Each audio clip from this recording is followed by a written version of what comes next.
Alrighty, so over the past couple of days, we've done a lot of rust proofing on the van floor. We put the POR 15 rust protection paint. We've also put some of the JB Weld steel putty to cover up the holes and major rust spots. It's all dry, we cleaned everything out, and now we're gonna go ahead and just paint it with factory white just to give it that one more extra coat of protection and to make it look a little bit less ugly. So this is what it looks like right now. And it doesn't really matter because this is gonna get covered up with hardwood. But I'm gonna paint it just to give it a nice factory look.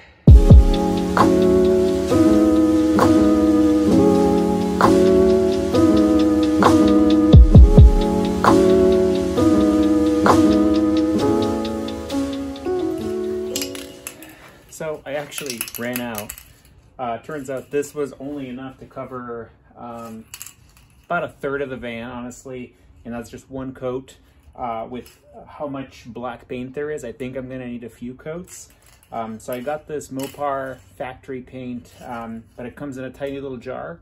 So I'm gonna have to order a few more of these to complete the job and make everything look nice and clean. All right, so I was able to find more paint, and I spray painted everything white, and it looks pretty much brand new. Obviously, if you're buying a new van, this is one of the big advantages, is you don't have to do any painting or rust proofing.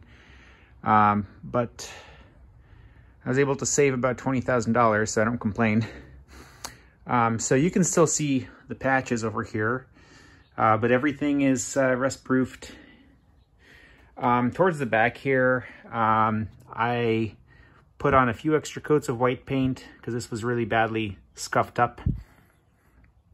And I got a new striker plate because the previous one was actually missing this rubber piece and it was kind of rusted out.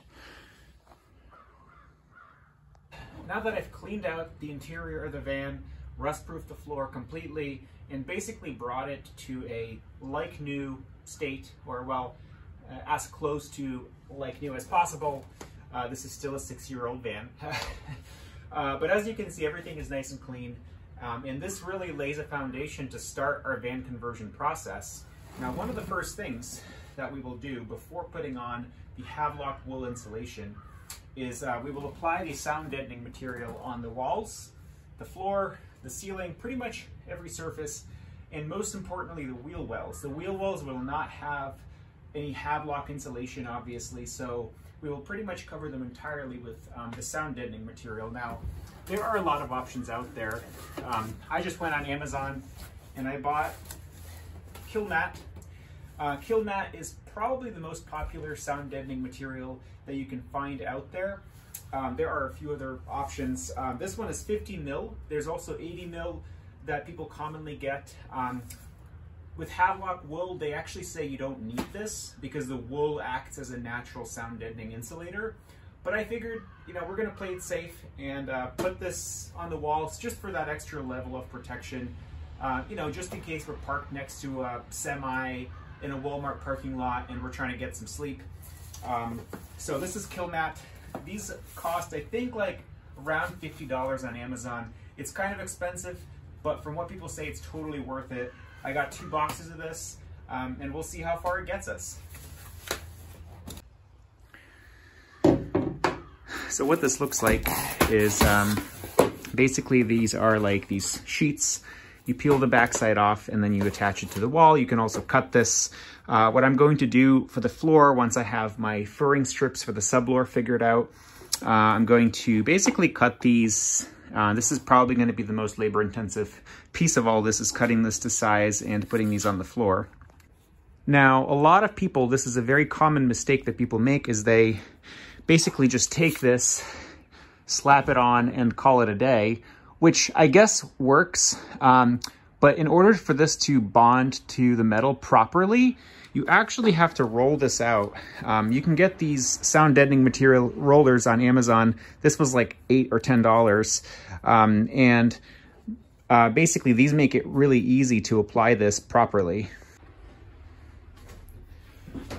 All right, so what I'm going to do is I'm going to start just to show you guys how this gets applied. And we'll see how this works, because it's also my first time doing this. But you actually, from what they say, you don't have to cover the entire surface.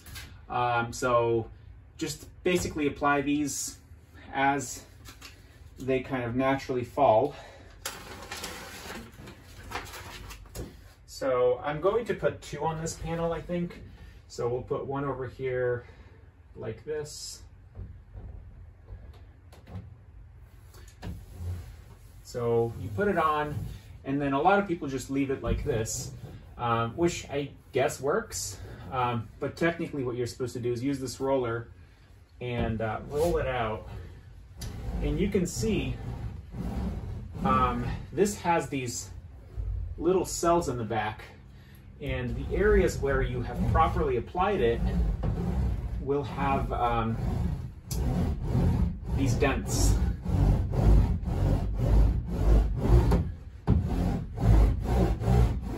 So you can see on the right side, this is properly applied. You can see that this is much more flush with the wall surface. On the left side, this still needs to be rolled out.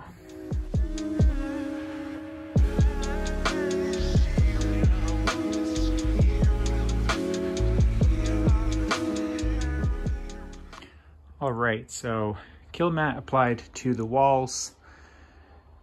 Pretty much covered every surface that I could, including the wheel wells. Now, still have to put the stuff on the floor, but I'm going to wait until I have the furring strips figured out. And then wherever there is no wood, I'm going to put some of these strips on the floor. And then same thing for the ceiling. I'm not doing it just yet because we're going to be putting the fan in and some electrical, so I'm going to wait for a little while. But ultimately, the whole thing is going to be lined in this stuff.